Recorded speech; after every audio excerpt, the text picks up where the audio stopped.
creating before consuming.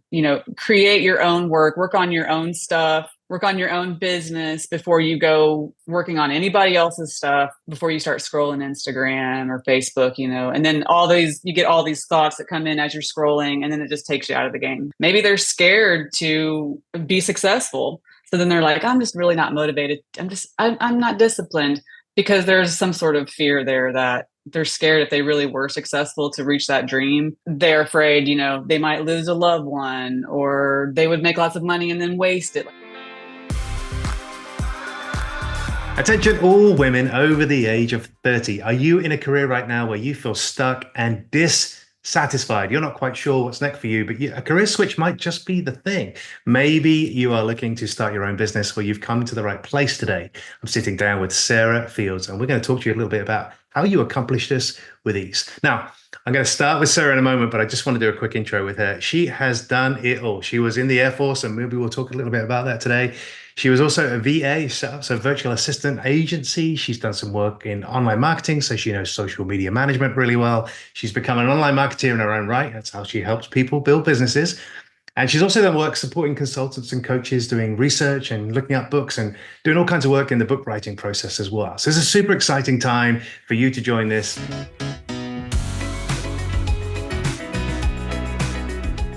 Sarah, hello. Welcome to the show today. How are you doing? I am great. Thank you. That was a lovely introduction. Thank you so much. I know what connects us is we both do career coaching. So we help people in their careers and navigate. We help people do transitions, and we also help people in the entrepreneurial space think about how they might broaden their impact and their contribution. So I'm super excited to sit down with you. We've had some time already prepping for this. So this is going to be a good conversation. Let me start with this question. I want to dive right in because I could do a long I'd love to. question.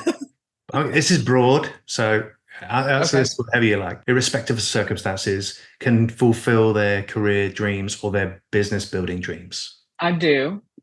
I do, because I've seen evidence of it, and I feel like if they really want it, yes, I think so. Let's dive in. So what do you think are the characteristics of those people, the women? We're going to talk about these women specifically. What's the characteristics of some of those examples you mentioned there that should set them off? It shows that they are the right candidates for this, because I think a lot of people watching are going to want to know, he just described me, Sarah's going to tell me how to do it, and so what do I need to be ahead of that? Well, I mean, obviously it helps to have motivation and be disciplined, because sometimes the journey is not easy. So, if you're self-disciplined, self-motivated, that's super helpful to help you get where you want to go. And I think a little bit, you have to really believe in yourself. And the two things that I talk about a lot, if you really want to get down to the nitty-gritty of it, is you really have to believe that you're worthy of reaching that level, and you have to really love yourself, because there's going to be a lot of tough times as you're on that journey. And it's going to feel really lonely sometimes, and really like, I can't do this. Or, there's going to be other people that are going to come in and tell you like, well, maybe you should stop. Maybe you should quit now. So you really have to have that background of love and worthiness to really get there. Well, let's stay on that topic. You said a lot of things there, so I want to dive into some of them. But why don't we talk about that self-worth piece? Because I see that consistently, that people play down their impact, their power, how strong they are, how competent they are.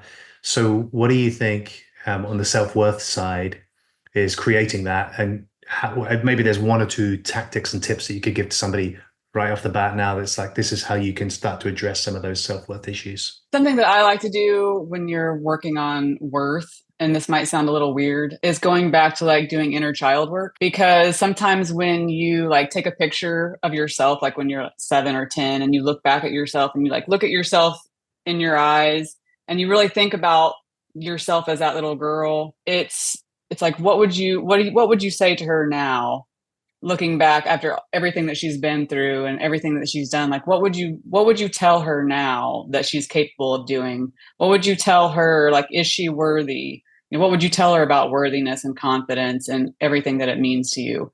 Because I think sometimes as you're on the journey going for your dreams, it's just, there's so much going on, and you kind of forget the big picture, because like you get involved in this little minute things. So I think going back and revisiting like yourself as a child I think that's super helpful. You did a nice job there of creating a kind of architecture. So I think everybody can say, I've got a photo of myself when I was younger, so they can go back and take a look. Yes. Let's color that in a little bit. Tell us an Okay. example. Don't name any names. Give us an example of somebody who came through your programs, was working with you, and they had low self-esteem or self-worth issues, particularly around this career transition step into building a business. What did you experience? What were they sharing with you about? What did they tell that inner child? And tell us a little bit about a real example. When you're first starting off coaching and when someone comes to work with me, oftentimes it doesn't manifest, like they don't know that they don't feel worthy. They just know that they have these blocks coming up, like they're scared of something and they may not even know what they're scared of, or they don't know why they're stuck. And so those are those blocks that you have to really dive deep into. And that's what we do in coaching sessions to really get down to the worthiness piece.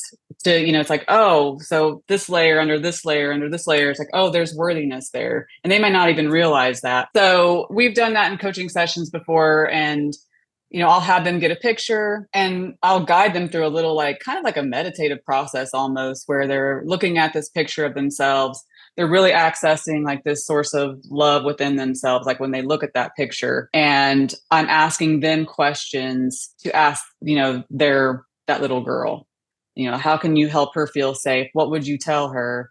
And I think, and it's worked out really well because you can keep that in mind. Like as you're, like, let's just say in the career, when you're applying for all these jobs and no one's giving you a call back, like you've applied for 20, 30 jobs and no one's calling you. The sense of rejection there is huge. Mm-hmm. So sometimes you have to really lean into, you can call that back, like, okay, well, let's just go back to, what would I tell my inner child this right now? Because she's feeling rejected. What would I tell her? It's like, just keep going. You can do this.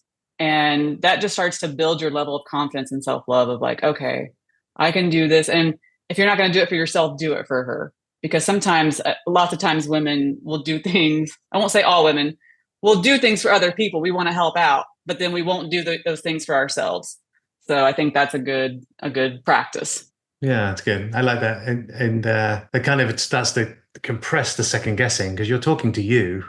It's kind of like sometimes Yes. you say, well, what would you do if you were coaching somebody else? If I say to my clients, if you were coaching somebody else, what would you say to them? And I Right. like this idea Absolutely. of what if that person was you when you were Hmm. younger? That's a really good way to connect them back to specifically something that's in their emotional home. So it's really good. Absolutely. Let's You'd be surprised the emotions that can come up when you actually do look at your yourself as a child, really looking into the eyes of yourself as a child.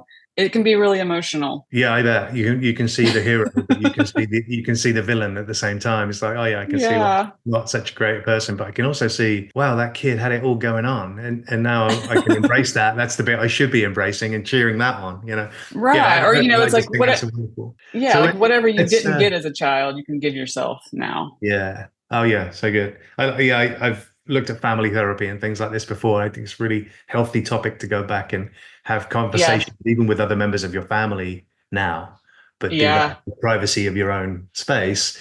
And Yeah, the absolutely. conversations can dramatically shift. Yeah, it's cool. All right. Talk about, Yes. you mentioned about motivation. So I get consistently, I think when we talked about surface level conversations that sometimes we'll hear from prospects and clients who work in this industry, they'll say, well, I really lack motivation. I don't, I have never feel motivated. So what do you experience there and how could somebody perhaps get in touch with what will motivate them? What would you advise be to them? I think it can be tricky because sometimes you just go through you wax and wane with motivation. Like sometimes you're feeling really motivated and you can get a lot done. And then, 3 weeks or a month from now, you don't feel motivated at all. So I think sometimes it's just staying disciplined when you're not motivated and keeping your eye on the prize, knowing that you really have something that you want to achieve. You're not feeling motivated. So it's like, okay, if I'm really not feeling motivated today and I really don't want to do this, then it's like, what's the one best step I can take then today? If I'm not going to take all these other steps, what's the one best step I can take today that will just move the needle a little bit forward for me to, edge toward my goal? So that way you don't feel overwhelmed and you can kind of like stay in your momentum and you may not be super motivated, but usually a person can at least do one thing a day. Okay. Oh, now you're prompting in me. So what then they say, well, I'm kind of ill-disciplined and I know I don't take all the necessary actions. Help me with that. So what would you say when they tell I you, would well, just, actually, yeah. yeah, I mean, we could go into that because there could be some sort of block there. Maybe they think certain things about themselves or they're judging themselves about what they're really capable of. Maybe they're scared to be successful. So then they're like, I'm just really not motivated. I'm not disciplined because there's some sort of fear there that they're scared if they really were successful to reach that dream. They're afraid, they might lose a loved one or they would make lots of money and then waste it. Like, there's all kinds of different things that can keep a person not motivated, not wanting to take the steps. Let's make it a little bit personal, like a second. Turn it to you. Did you ever struggle with motivation and discipline? And if you did, how did you overcome it? I think my biggest struggle was staying too busy on the wrong things. Like I would just I would fill my plate and I would do all these things that I thought I needed to do that felt important, but they weren't always important. And I think that was a distraction for me. I think I had my own blocks that I had to work through as far as my own fears of like being successful or being seen, being vulnerable. Because, especially if you're running an online business, even if you're doing a career, like you want to make a career transition, you have to start like really showing up online. I think you're building your personal brand or building your business brand. And that can feel really vulnerable putting yourself out there. Hmm. Especially when you're like sitting at home alone, you're sitting behind your screen, you're putting stuff on there and you don't know what anyone else is thinking. And that can be very scary, or you don't hear anything. And then you're like, wow, what are people thinking about me? So I think it's just all a big ball of vulnerable, So I think for me, I just had to really narrow it down. It's like, okay, what is really going to help me move the needle forward and what can just wait? What does not have to be done today? What do I need to prioritize? And the biggest thing, well, I wouldn't say it's the biggest thing, but it's huge, is creating before consuming. Create your own work on your own stuff, work on your own business before you go working on anybody else's stuff or before you start scrolling Instagram or Facebook, and then you get all these thoughts that come in as you're scrolling and then it just takes you out of the game. So I like that. So I was going to ask you, you kind of started to answer the next question anyway, talking about priority, because I think then people will say, okay, so let's assume I'm feeling more motivated, I'm going to be disciplined, but you just told me that I'm going to fall into the trap maybe of not knowing what to do first. How do I prioritize? And you've given us number one, create over consume, number one, but what else could they be thinking about as it relates to setting their own priorities? Well, again, I don't know if I'm answering these like well, because I really feel like it does depend on who you're working with and what stage they're at. I mean, it could be different, but like if you're building an online business, you want to do things that enable you to, create your content that can be seen. You want to start building your audience immediately so that you have people to make your offers to. If you're going to like switch careers, I would say networking. You want to network, set aside like 10 minutes every day to just network on LinkedIn or something. Start making those connections. So I think it kind of depends, I think.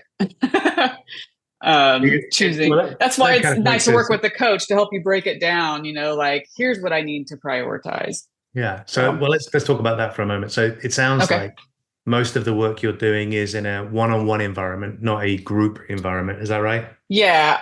For myself, Yeah. I do one-on-one coaching. Yeah. So tell us a little bit about what might somebody expect, let's say, in the first 30 days, so we can drill down. Somebody likes the idea of working with you, having seen you on this, but they now know that they're going to need to be motivated coming in. They're going to be disciplined with some of the activities. You're going to sit down and set some priorities Absolutely. based upon individual cases. But what might they expect to be some of the fastest wins in maybe the first 30 days of being in that environment? I think the fastest wins, honestly, are going to be mindset. Because when I first start working with someone, the first thing we're going to do is a clarity session, or I call it your next chapter strategy session. And that's like a little bit over an hour of a session where we really talk about like where you want to go, where you're at, and then like where your blocks are at. Like, what do you think is blocking you? And Hmm. so that is a huge aha for most people because I use my whiteboard, we're writing everything down. And when they see their information on that whiteboard, they're like, wow, okay, it kind of all becomes real. And then we start working on those blocks because mindset is huge. Like it all kind of starts with mindset. Wouldn't you agree? Like you have to have a right mindset to either switch careers and really go after that career you want to, or build your business. Like your mindset's going to be everything. You have to have a growth mindset. Yeah, well, So that's what the first month would be like.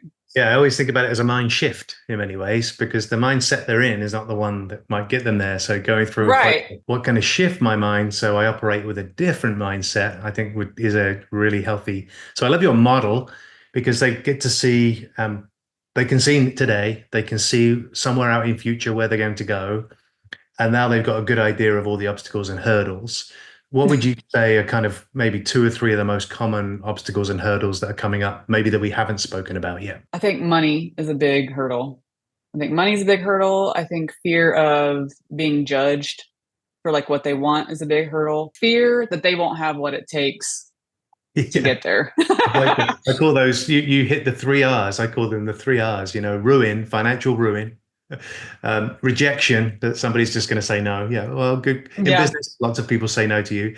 And then the other Yes. one is that fear of responsibility, that Hmm. you've got to be thinking about this is a big responsibility to undertake. So am I prepared to shoulder it? Yeah, I think that's true. Hmm. That there's a Yeah. fear of, can I do this? Can I really do it? Well, if you don't fear that responsibility, it's a bit unhealthy. I think you need to fear it. But yeah, I love that. Yeah, that's good. Okay. Yeah. So then let's go back to belief because we didn't talk about it too much, but I know you mentioned it fairly early on in the call.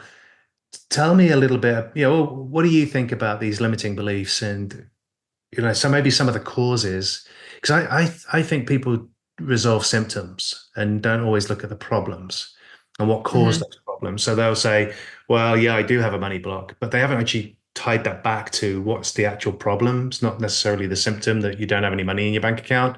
So if you don't have your money in your bank account, that is a symptom. Well, it's not the problem that you don't have money. There was something else. So what are some of the things that you're seeing are kind of causing the beliefs that you come up against, the limiting beliefs that you've experienced in your conversations? I think a lot of it's just your experiences that you've had in your life. A lot of it from your childhood, like what you've witnessed around like your parents or your role models. I think that affects us more than we really realize because we grow up with these things that we just absorb and then we like turn into adults. And if you don't ever really look at it, and like you said, if you don't ever really look at the root cause of like why you're having certain feelings or thoughts about yourself or what you can do, you're kind of on autopilot. And it's part of like what I feel like is that fixed mindset. You kind of have this fixed mindset, well, that's just the way it is. And something that I would say before I even got into personal development, I would always use this term, well, yeah, like people like us don't get stuff like that. People like us don't make lots of money. People like us don't have dream careers because I grew up relatively like lower middle class, blue collar, my parents worked in factories. So I never saw it modeled for me where, oh, yes, Sarah, it's possible to own your own business and make lots of money. It was never modeled to me. So I had to go out and find people that I had to find examples of other women that have done it. And that's been my motivation is getting around women who have done it and working on my own blocks. So did that answer your question? I No, know yeah, kind it's of great. round away. It's good. No, I'm sitting here thinking if I was a woman over 30 and I'm watching this, I'm like, okay, I probably need to have a conversation here and dig in. And I'm talking to the audience now, so just Sarah, bear with me. So for you watching, I think you do need to have a conversation with yourself about everything we discussed so far. So maybe now's a good time to rewind and watch this first bit before we keep going. Uh, but then I think you owe it to yourself to have a conversation with Sarah as well. So and I think we'll make that opportunity available to you as you get to the end of this. Now I forget my question. I had a question there about, so you were talking about one of the questions somebody watching this might have, now we've got to this point, is this all sounds risky. They're looking at the stats of most businesses are going to fail by a certain time frame, right? So if I go and set up a business, the chances of me actually being successful are low. So how do I do a career switch, start up a business without injecting more risk into my life? Because you mentioned a couple of things there. If you think about those people coming from backgrounds, blue collar backgrounds, where they weren't necessarily brought up by entrepreneurs or that environment of being around business builders. So this would be brand new for them. What kind of things should we need to be aware of there about what risks are we willing to accept, and then which ones are you saying, well, this is that's a self-fulfilling prophecy if you believe that risk, because I actually don't believe it's true. So how can somebody reduce the level of risk they inject in their life by doing this? Well, definitely everyone's risk tolerance, their, risk adversity level is different, right? It's like some people can feel comfortable with like, I'm just going to quit my job and take the leap. And then some people are like, no, I am definitely not doing that. So I don't prescribe to that. It's like a all or nothing situation. If you're still working full time, I totally get like you need money. You need money to be coming in to feed your family, all the things. And I honestly don't prescribe that you would like quit your job to like start a business, especially because you're going to need that money to fund your business. You're going to need that help, unless you just, which I don't see anyone just overnight have a six-figure business. So I feel like just stay in your job and do what you can. Start making those steps now of like starting your business, start getting clients now, get some money coming in, because your business is kind of like a little baby that you're going to have to take care of, for the first few years. Yeah. And then when you feel ready, and that's another thing. I'm glad we're talking about this. You may never feel like 100% ready, right? But there is going to be a moment where it's like, okay, I do have some clients. I do have some stability here. I'm feeling more confident that I could do this. Then maybe you can start thinking about, all right, is it time to quit my job now? Can I go part-time at my job? Or maybe some people even will just quit their job and like get a part-time job so that they're still working though some way to bring in some cash so that they're not feeling in that scarcity mode. I'm glad you brought up the bit about time, six-figure businesses overnight. My six-figure business was rapid and it was 5 months. So that wasn't overnight, but it forgets to announce the other bit. There was another 11 months before that. So really the six-figure business came over 16 months. Yes, the result was there. And so I can tell everybody, yeah, I built six-figure business, but I definitely didn't do it overnight. In fact, I didn't even do it over a year. And yet I know people can. So I think if you Right. can't do it in 1 to 3 years, then that maybe this isn't right for you. But I think for most people, creating a six-figure business after 1 to 3 years of solid effort and some of the skills that we've been talking about, social media management, online management, understanding dynamics of marketing and creating a sales process and making Mm-hmm. offers to people who enjoy engaging with you. Yeah. How you build a business, and certainly from a service practitioner based, the stuff we do is kind of Mm-hmm. coaching, consulting, practitioner work, acting as the guide. Then I think it's possible for almost anybody who Yeah. desires that in any industry that they would like to do that. So I'm glad you brought that up. Yeah. I I do too. also love the other thing you said about the 100%. Yeah, here I am. It's in my second business and two multiple six-figure businesses, right? But I've never felt 100% certain in anything that I've done. Yeah. I had this really useful thing, and this is from the Super Connector guys, Jen and Chris, and I don't have any affiliation with them. Chris had once said in a session I was in that he this is Super Connector Media. If you want to look these guys up, Jen Gottlieb and Chris. Oh, okay. Chris's name's escaping me right now, but he once said you only have to be 51% certain. Just more certain than you're not, and it's like that's the Yeah. same in a relationship. That's the same about anything you make a decision on. Just be 51% certain. So you Yes. saying that made me think of that. And he shared that with me, maybe 2 or 3 years ago. And ever since then, I've always thought, am I 51% certain that I'm following the right, Yeah. that I'm doing the right things? Because if you're seeking that 100%, we get into something that you talk about. I know you talk about this in some of your content around being the imposter or feeling like an imposter because we don't have it all Mm-hmm. together. So yeah, Right. what's your experience with imposter syndrome? How people can handle that as they go through this, because it's something that you encounter. Right. Imposter syndrome is huge, actually. It does come up a lot. And I think it probably affects women more than men. I never really hear of men talking about feel like an imposter, putting myself out. Like, no, it's always women. And that's not to say that that's like a bad, it's like there's just feelings there. There's something there that's coming up. It's making them feel like they're not good enough. to put themselves out there. And so really, I think it comes back to like that self-love. Like you don't have to be perfect. You don't have to show up as a complete expert. You know, really, it's like if you want to show up and help someone in your business, you just need to be a few steps ahead of them. You don't have to be $1 million business owner to be able to help someone. And really all goes back to service and how you want to help, right? Like if you really want to help someone, if that's your mission, you just have to kind of make that shift of like, well, I really want to serve. I know I can help people do this. Work on your self-love. Oh, there we go. Yeah. So you're getting lots of ideas here about motivation, discipline, belief, self-esteem, self-love, and how you value yourself, and whether you think you've got the ability to figure it out. And from Well, my opinion is most people do have that.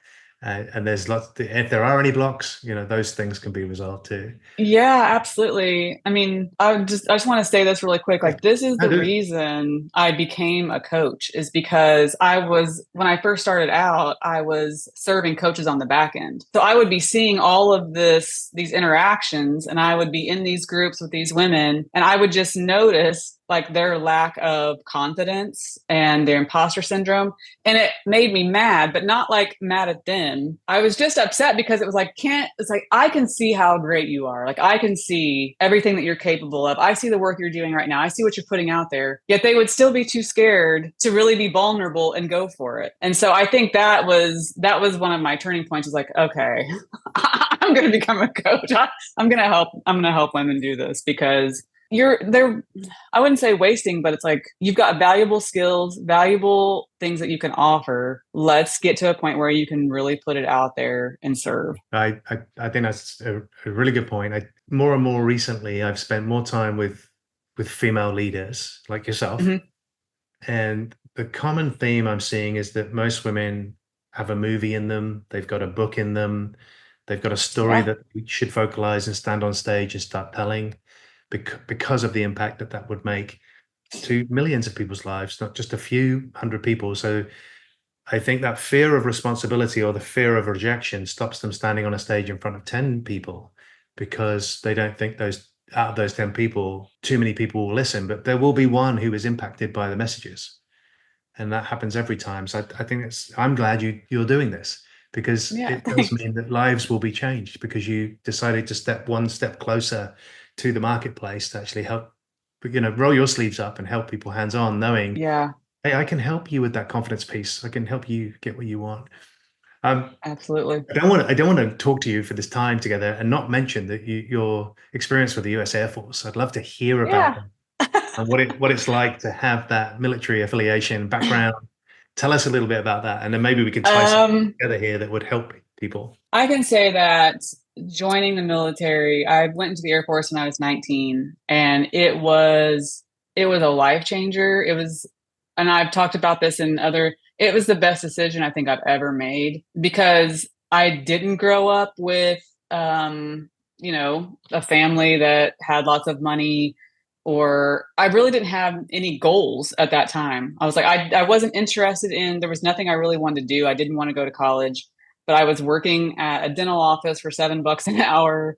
And I just thought, well, I don't want to be here the same place next year making $7 an hour. And so I went into the military and it was the first time, like as I was walking through graduation when we graduated, walking down the field, with your troop and everything. It was the first time I really felt like proud. I was really proud that I had done something really hard and made it through.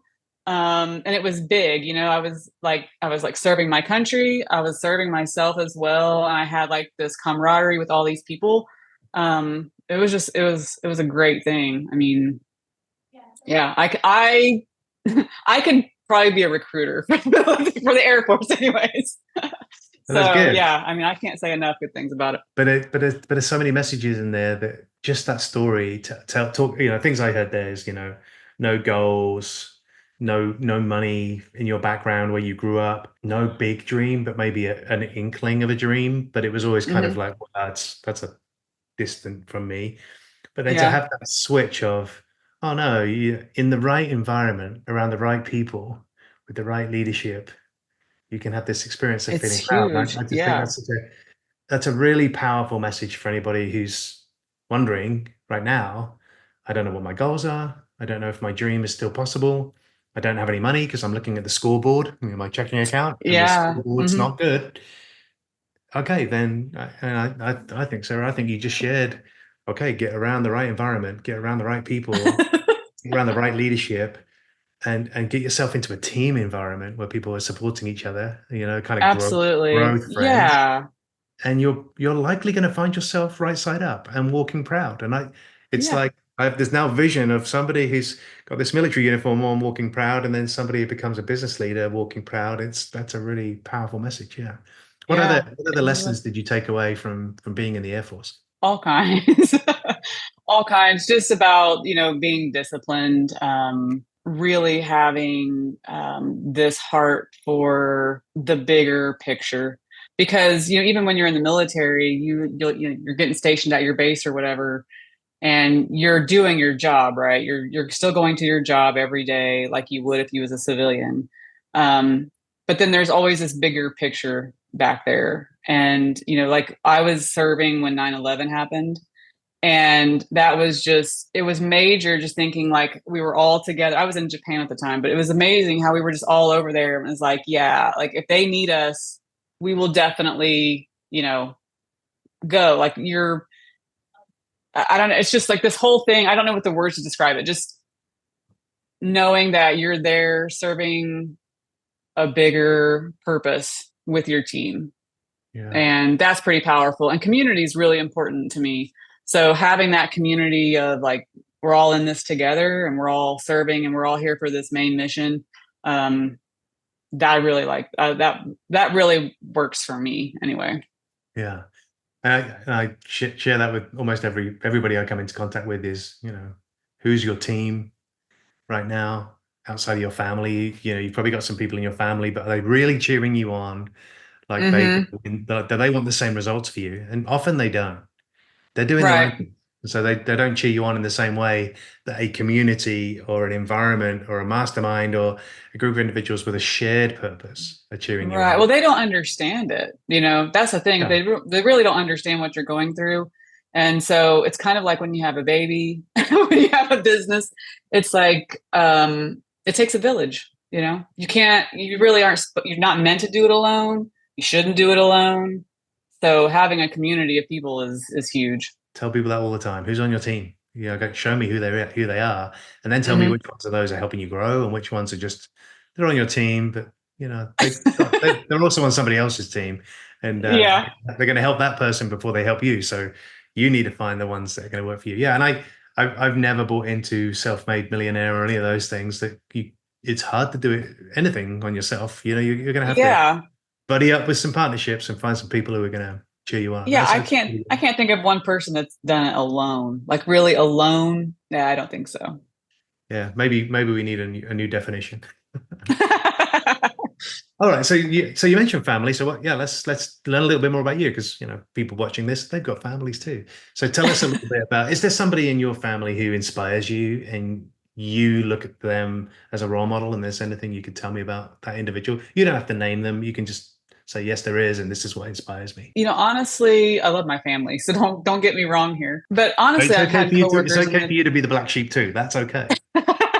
well, it's not even that. It's just that I have had coworkers in the past that really supported me. Like they really saw what I was capable of and just the love like that they poured onto me and always, would say how great I was and just kept feeding me all this like beautiful positivity and support and always telling me, yes, you could definitely do this. You can, and it didn't feel fake. It felt like they were being sincere. Like maybe they were being fake, but it felt sincere to me.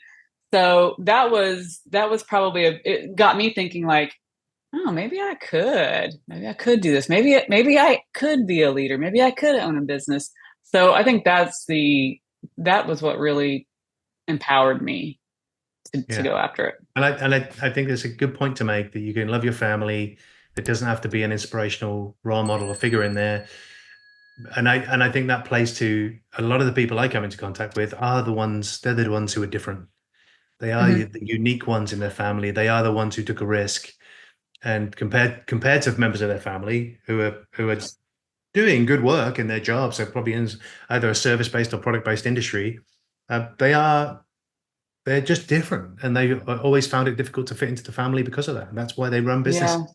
They Yeah. do things differently. So I think that's okay to acknowledge. And so if you're the person watching this and you feel different in your family, there's another good clue that this might be the thing for you to reach out. Hmm. Okay. Yeah. Anything else? Absolutely. Well, let's talk about somebody not in your family. Is there somebody you aspire to or inspired by who might be famous, alive, living, or even deceased, but somebody who you've seen as that person sets a standard for me, and that's why I looked at that. This is an interesting question because I've had those people in my life, especially like as I've, been growing my business. But it's been recently, probably the last, I don't know, 6 months to a year. I kind of lost my, I wouldn't say appreciation. I guess I just stopped looking to other people as my inspiration in a way. Now there's definitely, I guess, like Lori Harder, I used to look up to her a lot. I thought, she's doing big things. We had similar like family backgrounds growing up as far as religion and stuff. And I still like Lori a lot. And there was a time where I thought, man, I would just love to work with Lori. I would love to do all these things. And then, the last year or so, I was like, you know what? Like, I don't know if I really want to work with Lori. Like, I've got my own thing going on. So I think it's just kind of evolved into like, I inspire me. If that sounds bad. It sounds Well, like I'm not trying to be egotistical here, but it's like I've done a lot of things myself, right? And so it's like my dreams are inspiring me now, I guess. no, I think being your own inspiration is perfectly okay. I actually hear, so I've seen a couple of times recently about parents when Hmm. asked that question have said it's their kids that inspire them the most because the kids allowed them to be better people and they inspired them to be better and to do more. And I think that's another source. So I've seen people become, yeah, I'm more inspired by how far I've come, and that inspires me to keep going.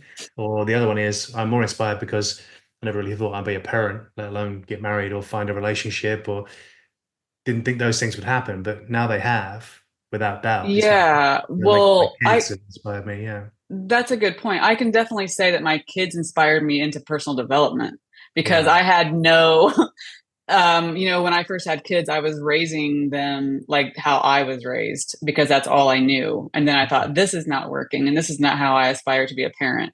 So that's how I even probably really got into personal development. That and I had a job that I hated. So that got me into personal development. But I can say too, like my mom is dead now.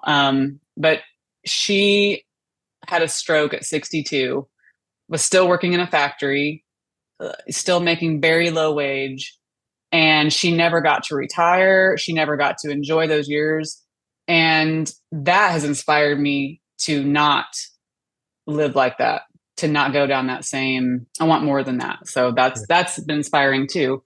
And it's kind of like a personal thing of like, man, my mom was such a great woman, such a loving, beautiful woman in all ways. And I often wonder, like, was she happy? Like, was she really happy? And I can't ask her. You just have to go with it. And like, I don't want to be 62 and in the same place that I was 20 years ago. all So right. I love it. Yeah, I mean, we share this in common as well. I didn't notice my mum passed away. Yeah, she was very young, 59. So we have that in common too. yeah. We go too soon and we lose Hmm.